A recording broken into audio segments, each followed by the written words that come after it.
जालन्यात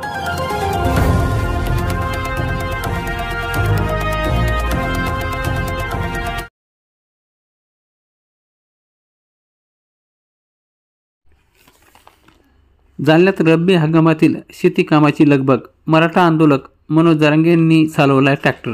जालन्याच्या आंतरवाली सराटी येथील सरपंचाच्या शेतात जरांगेंनी केली ट्रॅक्टरद्वारे मशागत. सध्या रब्बी हंगामातील मशागतीचे कामे सुरू असून शेतकरी बांधव शेती कामामध्ये व्यस्त दिसत आहेत.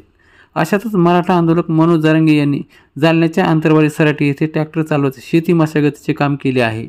जरांगेंनी आंतरवाली सराटीचे सरपंच पांडुरंग तारके यांच्या शेतामध्ये ट्रॅक्टरद्वारे मशागत करण्याचा आनंद घेतला आहे. या शेतामध्ये पूर्वी ड्रॅगन फ्रूटची लागवड केली होती. आता येथे अंजीर लागवड केली जाणार आहे. आपण शेतकरी कुटुंबातील असून शेती कामाचा विसर पडू नये म्हणून मी मशागत केली, असा संदेश जरांगे यांनी आपल्या कृतीतून दिला आहे.